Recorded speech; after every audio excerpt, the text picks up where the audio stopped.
You ever been counted out? Ever had to fight for a future they said you'll never have?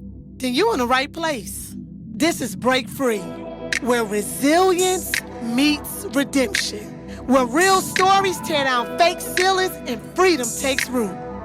Your pain has a purpose. Your scars have a sound. And your breakthrough is louder than your breakdown. You can't expect change when you're stuck. Stuck in the same patterns, same mindset, same habits, same circles. It's time to break free.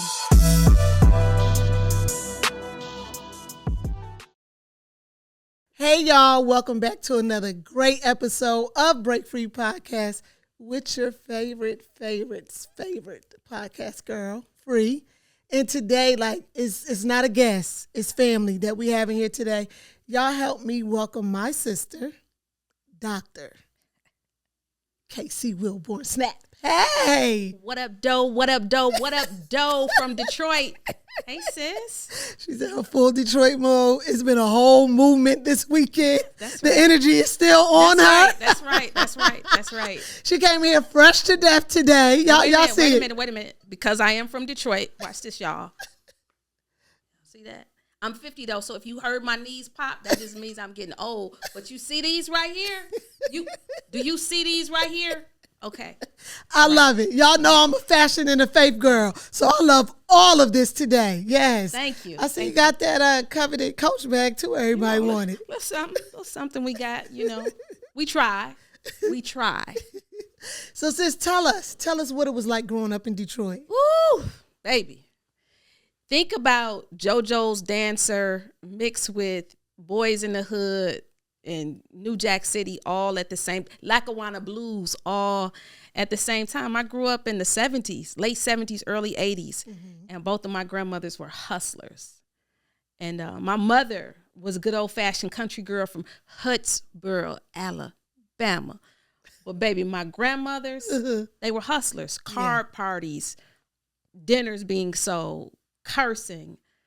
I don't know what kind of podcast this is because I almost said the N-word. People fighting. I mean, all kinds of stuff. And then after that, I would retreat to a semblance of normalcy and go to Catholic school the next day. But my great aunt had a whiskey house, sold cigarettes. Like I remember being 5 and she getting shot up. You know what I mean? Mm-hmm. And so those kinds of things. I'm from Black Bottoms of Detroit. And then after that, I was raised on the east side. So it was different. It was different, very different. Yeah. But also that I can tell, so having that's where that entrepreneur spirit comes from. Yeah, because at the end of the day, you had to get it how you lived. And I saw my grandmother, y'all, had a Michael Jackson party. And she had convinced this whole community that Michael Jackson was coming. And I don't know which, tour bus or truck she took over. She was selling Michael Jackson purses, Michael Jackson T-shirts. She's still alive. I don't want her to get indicted. But I mean, that was the kind of spirit of hustle that I came from. And it was really hard because I had that. And then I had my mom who kind of like stuck out like a sore thumb. Mm-hmm. And so she didn't really fit into the dynamics or the culture of our family. But homegirl was a hustler too because my mother gambles. She shoot pool, plays cards, bowl, anything that you can kind of bet somebody against.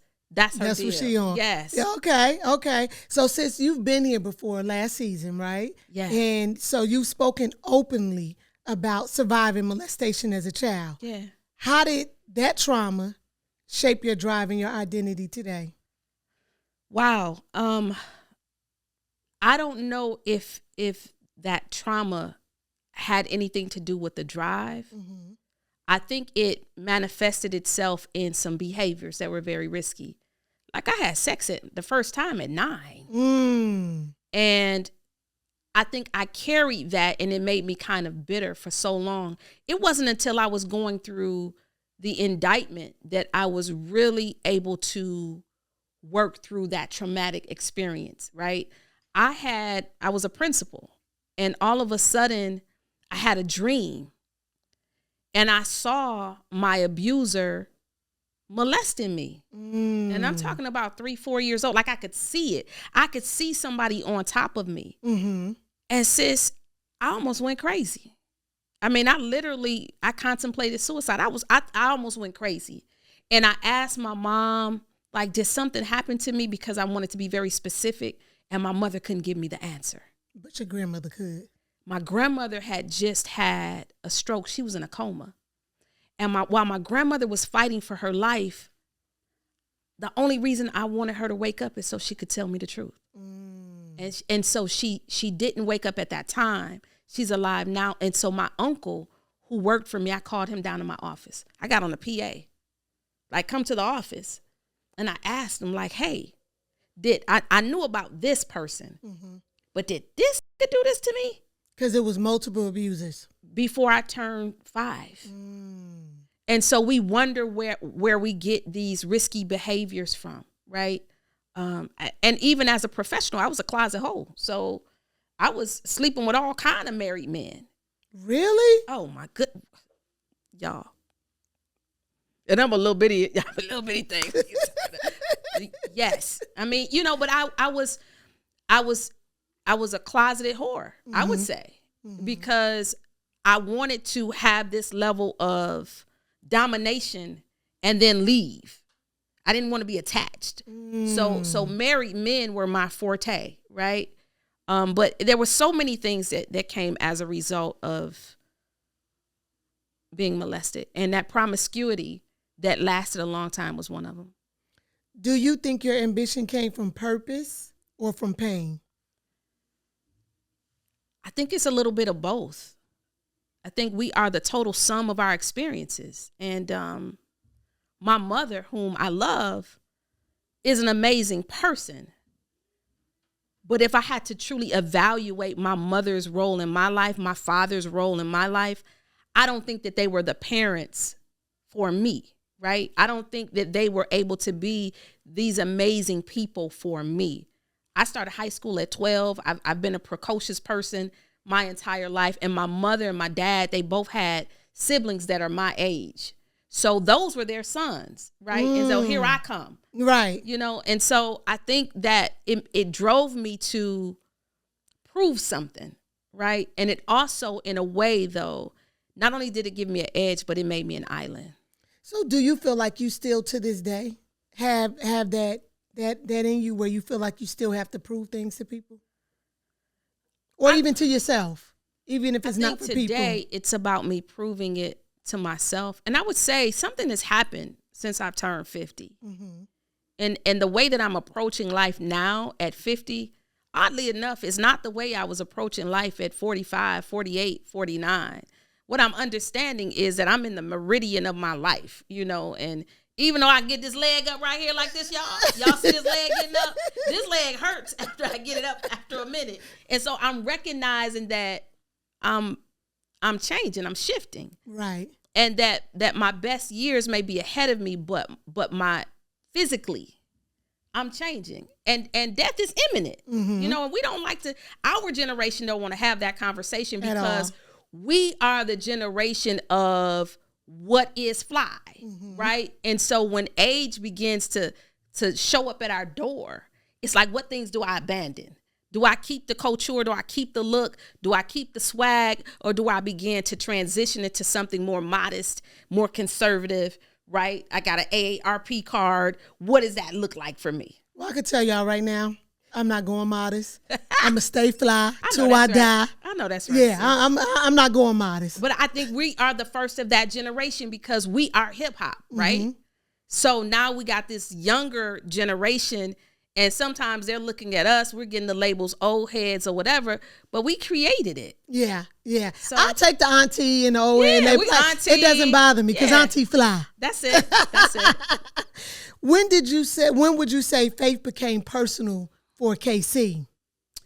Faith became personal for me probably about 2 years ago. It didn't become personal in prison. It didn't become personal when I came out. I think I just had an encounter with God. Nothing bad happened. I think, as a matter of fact, all of the good things were happening. And I just decided that I wasn't going to play. Like you could do a lot of things. You could play the lottery. You could play a video game. You could play on your lover. You could play yourself. You cannot play with God. You can. That was a bar. It deserved that moment of silence. I gave it. Okay. Here we go. All right. Yeah. So let's talk about the rise, becoming the principal. You earned a reputation as a turnaround principal. And the female, Joe Clark, y'all know Lean On Me, Joe Clark, actually walked around with the baseball bat. Yeah. What did leadership mean to you back then? Wow. So I didn't choose leadership. It chose me. Mm-hmm. And I think for as long as I've been living, that has been something that has been bestowed upon me. It's been a blessing and a curse. I mean, I was captain of the safety patrol. If you ever had an orange belt, you were already destined for leadership. People were going to follow you. Yeah. And I was this tall. Webster, that's my contemporary. Yeah. Webster Arnold, may rest in peace. I'm a little bitty thing. So I think it was something that happened. I graduated from Spelman at 20, and I got burned 1 week, I think, after graduation, June 1st, 1996. Kentucky Fried Chicken, Highway 85, Riverdale, Georgia. Clayco. Right. So I got burned 15% of my body. I wasn't going back to Detroit. I had a degree, political science, secondary education from Spelman. Shout out to Spelman. I got burned and almost died. I don't know what all of the complications were. Infection set in, all of the different things. And after about 2 weeks in Southern Regional Hospital, my mom came and she had to use some kind of medical plane. The only way that they were going to release me was from the hospital to an ambulance, onto that plane where I lie on the bed, to Detroit, ambulance, to the burn unit in Detroit. And from there, as I healed, I enrolled in my master's program. Promiscuous. So, I had a boyfriend. I think I had 3. And then I was trying to teach with the Detroit Public Schools. And at the time, I was under 21, so they wouldn't hire me. So through relationships, I went to work at Benedictine, which was an archdiocese. And I stayed there until I got pregnant out of wedlock. When the archdiocese, you can't have a baby out of wedlock. And so them people be having a lot of nerve. I mean, because you could rape a boy, but you can't. Yeah, them people be having a lot of nerve. Even not even just them, even our church, even just just the church period. It is very oppressive. Yes, which is probably another conversation, but it is very oppressive. I just had my father laughing last week about telling him how one of the women, when I got pregnant to them again out of wedlock, that she came to me and said, "Oh, little Johnny, you ought to be ashamed of yourself having a baby out of wedlock." And I said, she told me I needed to get up in front of the church and apologize. And I told her, because God never said that, but go ahead. I will get up in front of the church and apologize for having a child out of wedlock when y'all get up in front of the church and apologize for sleeping with other people's husbands and smoking cigarettes on the church parking lot. Shut her up. The next thing, I'm going to tell your father. I said, girl, I don't care if you tell Jesus. Why are you so please tell me what has brought about that level of anger. No, I'm just kidding. No, So I ended up getting another job. I went to DPS. I started working for this woman from Chicago. Her name was Beverly Butler. And I believe that it was under her leadership that I really was able to build the capacity to become a supervisor administrator. I mean, we had Jean Day, so because I was younger, she said, Wilborn, you don't need to have on jeans. And I'm thinking to myself, well, all the rest of everybody else has on jeans. And so it was things that she would not allow me to do. And I was with her until I wasn't with her. And then I became an assistant principal. Do you thank her for that moment of not allowing you to do? Because I can imagine at that time you felt like she was singling you out. I thank her for so much. And really some of the intersectionality of my indictment I learned was her even after her death. So I stopped speaking to her for like a year. She had told my mother that she wasn't going to hire me. How you going to call my mother and how you going to call my mother and tell my mother, who's also one of my colleagues, that you're not going to hire me? So when the letter came, I never opened it. I had a plan A. You know, I kind of burned the bridge. I'm going to pack all my stuff. It's summer break. And in the fall, I'm going to land somewhere because I won't be here. Right. And we stopped speaking for a year. And then after that year, when we came back together, I sent her a card with the original rejection letter in it, unopened. And that was my girl. As a matter of fact, I found her dead in her home. Oh, wow. And I had to bury her. Wow. She had no insurance? She had insurance, but she had no kids. So I did all of the things that needed to take care of. Yeah. Yeah. So back from that moment as the woman Joe Clark, what makes you proud from that moment? If there's one or if there's two, but give me a moment from that time that still makes you proud right now today.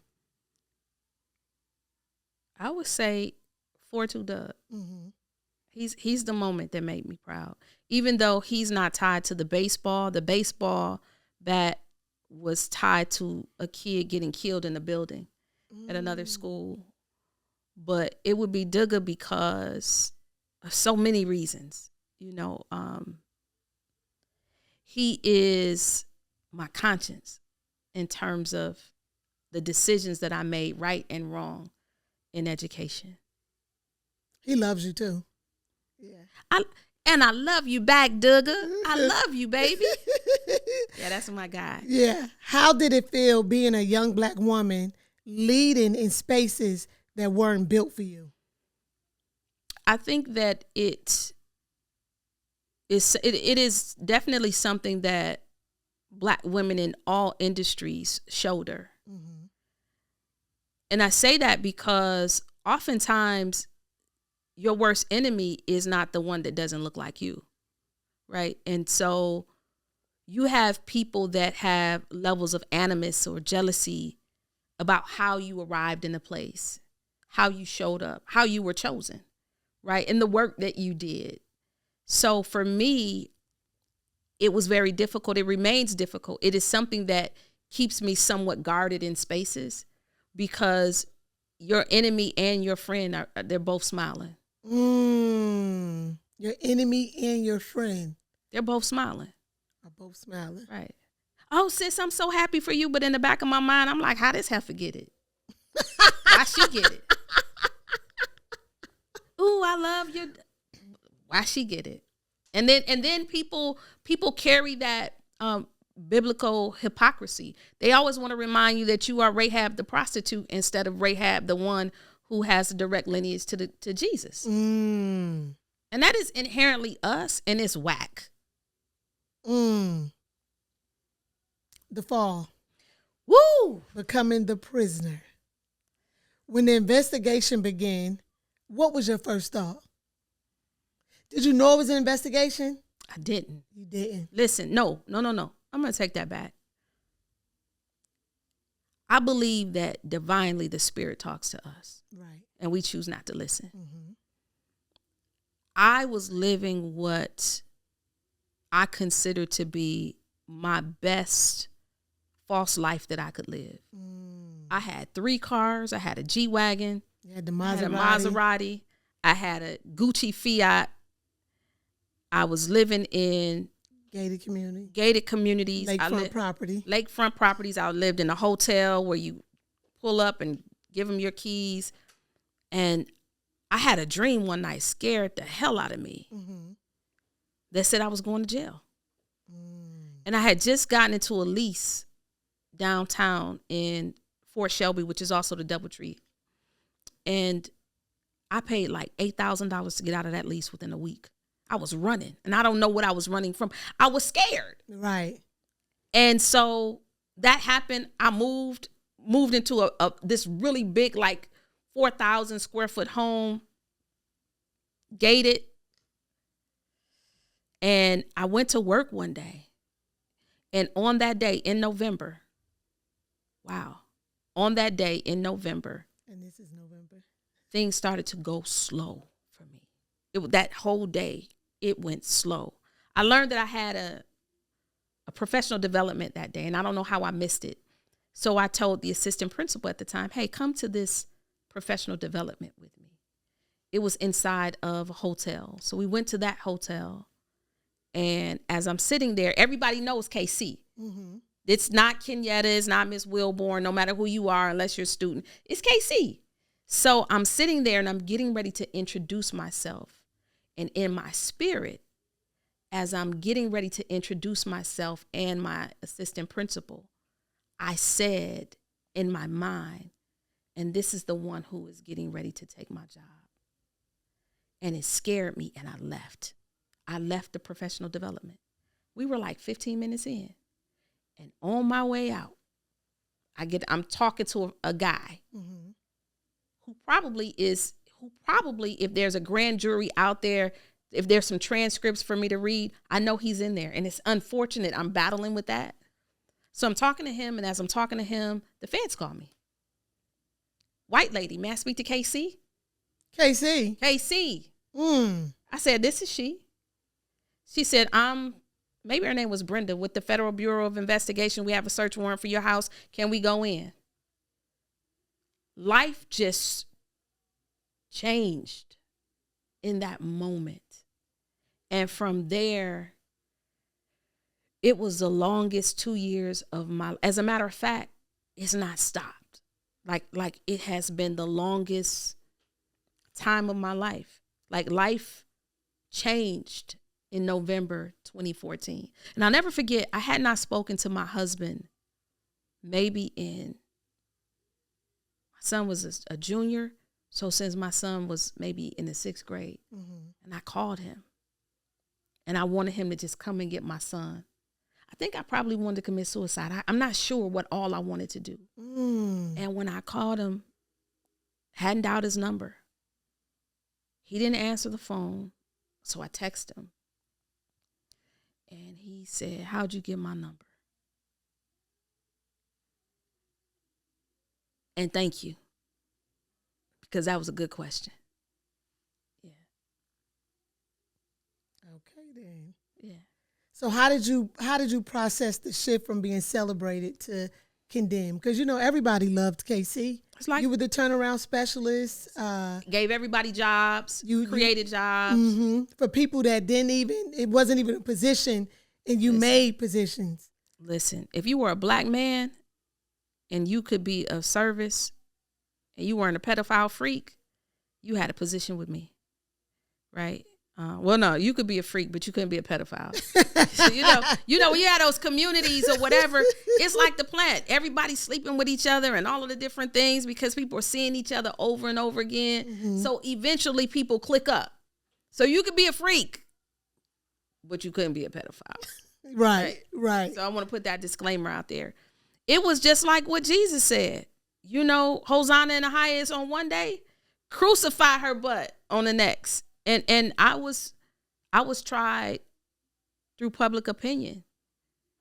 And that's a hurtful thing because it's hard to explain your guilt. And the reality is it took me some maturing to understand you were wrong. You were wrong. You can't explain away how, why. At the end of the day, anything that you conceal, that you don't openly reveal, is wrong. Because if you don't think it's wrong, then you just will do it openly, right? It doesn't matter what you did with money, all of the different things. And it's okay if people determine or conclude that you stole something from them. And you have to understand when you're in abject poverty and you see somebody, they got the Rolex watches and the nice cars and all of the different things. And I don't care how you've done something for me. What I'm looking at is a measurement that you have more than I have less. Yes. So then when the media comes to say, if I give you the same story over and over again, you're going to believe it. Mm-hmm. She stole from the kids. She stole from the kids. She stole from the kids. This is why the kids didn't have books and the kids had books. This is why the community is impoverished. Well, the community was already impoverished. But if I'm hungry and I'm seeing somebody who's eating, then eventually I'm going to believe that narrative because I'm already stuck in that poverty, right? Mm-hmm. And so for me, it was like, Casey, are you going to spend the rest of your life trying to explain the true aspects of your case? Or are you going to take what you did and move on? Right. And so what would you say hurt you the most during that time of the indictment? Not actually already being in prison, but like seeing yourself on the news, people that you consider loved ones, friends, walk away. What hurt you the most? All of it. All of it. All of it. But what hurt me the most is me. I hurt me because I had a choice and I didn't have the maturity and discernment at that time. I'm a contemporary of Kwame Kilpatrick. And so we were young, we were arrogant, we were flying high. And one of the things that people don't want to acknowledge is when you're up, everybody wants to be up with you. Mm-hmm. They laugh at your jokes. That's not even funny. That's not even funny. Mm-hmm. The food you like, they like it. Mm-hmm. The places you go, they want to go. Like I was such an uncommon principal. I had people going to my house to walk my dog. I had a bodyguard. I had a driver. And I was flamboyant. Did I give? Yes. Did kids drive my Maserati? Yes. Did I go and pay people under the table? Yes. All of the different things. But the manner in which I did that could not compensate for having taken a bribe from a company in which I wrote her grants. You know what I mean? So there was some conflicts of interest, and I have to own that. And sometimes you can't just stay in the space of trying to show people where you did something right. It's about owning what you did wrong. And that brings us to our next question. Sure. What did accountability and grace look like behind bars? I want to be very careful as I say this because, God, if you're listening, I don't ever want to go to prison again. I don't want to go to jail. I don't want to go to court. I don't want to subpoena. God, keep your girl covered. I don't think it came. I don't think grace came, but peace came. I learned friendship in an authentic manner for the first time in 40 years of living inside of a prison. Wow. Because before I had all the toys. I had the big Barbie doll house. I didn't care anything about that. I had all the troops. I had all of the food. I'm not a food stamp baby. My mama went to work and my grandmother hustled and lied. So we had stuff coming in and I got Social Security. So I had money. So friends, I didn't have to bring you one piece of candy at school for you to be my friend. You know how that thing goes, that transaction. I was the girl. Yeah, you had everything, so everybody wanted to be around you. Exactly. Right. And so when you get there and you 53304-039 and you don't have a welcome kit waiting for you when you walk into prison, it looks different. And I learned friendship in ways that I never thought that I would be blessed enough to enjoy in my life. I do say some of the best relationships are formed in prison. Yes. Because you are at your lowest. Yes. They are at their lowest. You get what I'm saying? So it's nothing. Everyone comes without a mask on their face. Well, not everyone. Because the prison also is like it comes the army. With the things. People can be anything they want to be. It comes with the things. Yeah, yes. But yeah. So was there a moment when you felt God met you in your lowest place? It doesn't have to be in prison, but was there a moment like you felt God met you at your lowest? Yes. So it was crazy because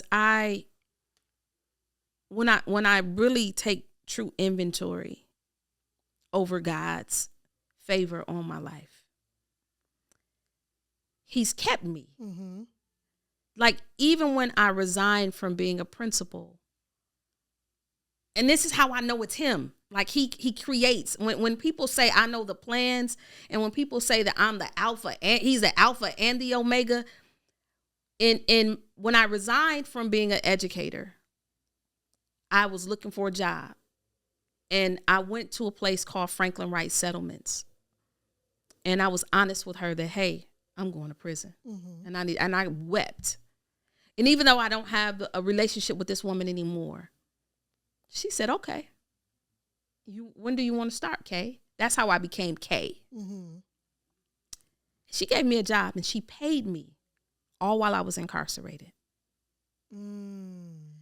And we were I was communicating with her through that very antiquated communication system inside of the prisons. And she said, why am I sitting here and I'm looking at your beautiful face on the news? So everything that happened in Detroit that had a scandal attached to it, they tied my name to it. As a matter of fact, that has happened in frequency and method through October 9th of 2024. So it just stopped. Now, I went to prison in 2016, indictment 2014, came home 2017. It just stopped. And prayerfully, it has ended. So I don't know if it was, I don't know if I got that grace, but I definitely got the peace. And the encounter may have come when I heard God's voice only one time in my life, sitting in prison on a top bunk in the devil's den.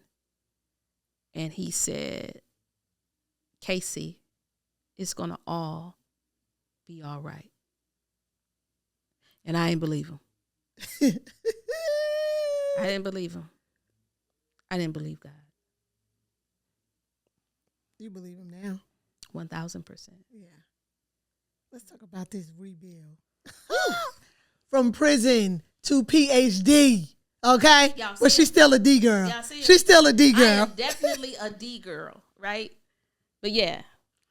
So what did healing look like once you came home? I'm still healing. I'm in the process. I'm like an addict. It's just for the day. I'm one day at a time. Right. People can say that they have fully healed, but the reality is it takes one thing to touch your trauma again for you to go back to that space. Yeah. And so the healing is about becoming. It's an evolution. It doesn't hurt this much today, right? It doesn't hurt this much today. And then some days the right song will come on and it's going to hurt, right? Somebody's going to say something and it's going to hurt. There's no such thing. Whoever said sticks and stones will break your bones, but names will never hurt you, told a lie. Names hurt. It hurts, right? And so part of my building or rebrand and healing has been about just for the day. Just for the day. What motivated you to pursue your PhD at 50? So first of all, I know how long it's been in the process. 11 years. Yes. When I was going through my indictment, I got kicked out of school. When I came home, I applied, and I may have applied 6 times, and I was denied. I want to shout out Kwame Malik Kilpatrick because there was another brother that I knew who was like, yeah, I could help you talk to the School of Education, but it's going to cost you $5,000. Kwame said that? No, he didn't say it. Okay. Somebody else. And I'm like, we all just got out of prison from that kind of business. Yeah. I'm good. Yeah. And Kwame said, hey, get your documents together and I'm going to give you someone to send your paperwork to. And so shout out to Dr. Rima Vassar for just being a shepherd. And eventually after 6 times, God said yes. And I got through the door. And it hasn't been easy. It has not been easy. It has been pauses. It has been rewrites. It has been, you need to go before the committee to explain your conviction after they've allowed me to come back in, readmitted me. So it's been a process. But on August 8th, I defended the title of my dissertation is Finishing My Sentence. And I did it inside of the Richmond City Jail in Virginia. Yeah. And we celebrated on her birthday, 50 and PhD. Yes. My sister, doctor, y'all. Yes, yes. What does forgiveness of yourself and others mean to you now? It's been far easier to forgive others than it has been to forgive myself. You know, the brain, which is what I consider to be the heart, is Grand Canyon. And the Bible says that the heart above all things is corruptible. Who can trust it? And so there are times where that imposter syndrome will show up. The depression, you know, I suffer from depression. That's real. And I think a lot of leaders suffer from depression. It is lonely. You know me to be a very shy person. So the person that showed up today, I'm like, when this is over, me and her are going to have a conversation because I need her to come around more. You know, your sister does that too. Yeah, exactly. Your sister has that effect on Yeah, you. right. So it's been a journey. And but I'm glad to get here to this point where on December 14th, I'm going to walk across that stage. I can't wait. I've already booked my ticket on Delta, that is. I know that's right. So the message, faith, freedom, and legacy. How do you define freedom today? Wow. Okay. That's interesting because there is a story in the Bible that I have just been tethered to over the past maybe 3 weeks. And it's the story where Jesus heals the woman, and I think her affliction may have been for 18 years. Don't quote me on that. Bent over. The Yeah, woman she was bent over. And you know, people say that where the spirit of the Lord is, there's liberty, there's freedom. And it is freedom. But a lot of times you can get freedom in your spirit and not get freedom of your condition. So when Jesus healed her the first time, he healed her spirit, but she was still bent over. And then he healed her condition. So for me, I believe that freedom is only God, man. Like, it's only God. And it is true healing, not just, it's the ask of, because we have to ask for things sometimes. Don't just heal me in my mind, God, because this thing plays tricks on me, but also heal me in my condition. I don't want to be bent over for my sins forever. I don't want to stay on the cross just to make somebody else feel good, because folk gonna always come back to tell you what you did wrong. Right. That's their thing. And don't get to living better than they live, right? So they're going to remind you of what you did wrong. So freedom for me is not just freedom in my spirit, but freedom in my condition. Heal me from my condition. What would you say to someone who feels disqualified because of their past? Good girls have seldom made history. That's what I would say. Yeah. If you could speak to that little girl or the woman behind bars, what would you tell her? To the little girl, I would say, strap up for the journey. It's going to be rocky, but it's going to be worth it. And what would you say to the girl behind bars? For the girl behind bars, I would say, forgive yourself. Forgive yourself. No one wrote your book, right? People have written their book. But it's almost like the cliche of what we say with parenting. You know, well, nobody wrote the book when you tell your mother that she did something wrong. Well, nobody wrote the book, Casey. Right. But nobody wrote the book. Nobody wrote the book on you but God. And his grace is sufficient enough. It's sufficient enough for anything that you may have done right or wrong. What do you tell yourself when you're having one of those low days? I'm going to be the first millionaire in my family. Right. Yeah. What makes you happy now? What makes me happy now is my grandson. He makes me very happy because I see the innocence in him and the ability to correct the things that I didn't do right with my son. My son, to me, is my biggest flex because I've been able to see him at age 27. He's never been in trouble, right? And that, for a black male, like, is a flex. Especially when one of the parents went to prison. No, they both. Say, Both. Oh, I didn't know your husband went. Okay. Yes. And my son is a cop. Right. So his mama and his daddy are ex-offenders.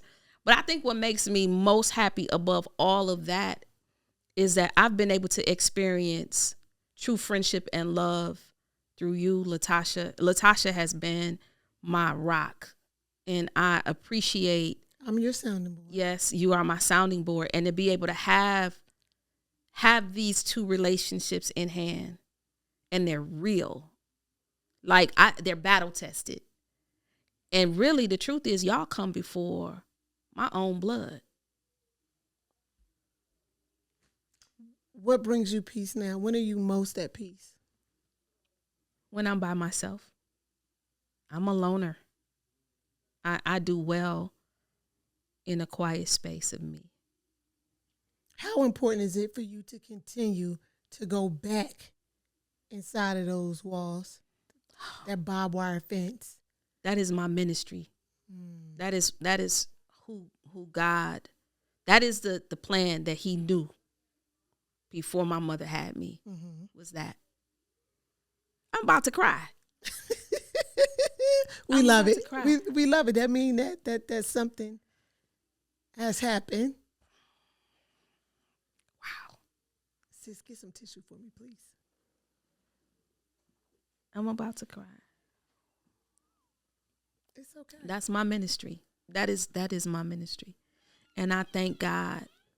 I thank God for the ability to reach in and to be able to show people that it's possible. A lot of people think that because you've been to prison or because you've fallen short, that you don't have the ability to rise. We rise best. We rise most. When the administration changed, and I'm not here to be political or have any level of partisanship, but the truth is, especially for Black women who are in a C-suite who have been too hard to get to, now that you've lost your DEI jobs, we're the ones that are still thriving. So one would think that the forgotten other, the Black woman who's still educated, that may have a felony, all of the different things, we begin to show up in spaces that have typically shut us out.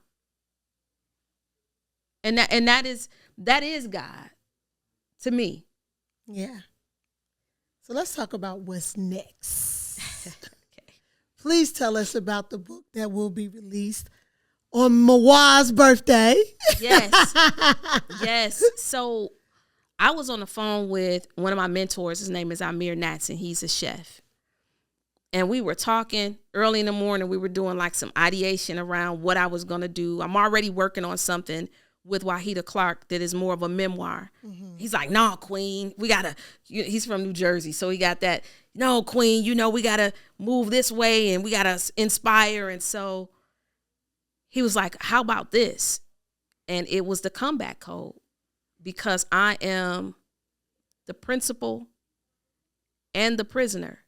And I would submit that I'm the only person that I know that have been both, that have sat on a paid board around corrections, inventive technologies, paid board, Black woman paid board, post imprisonment, right?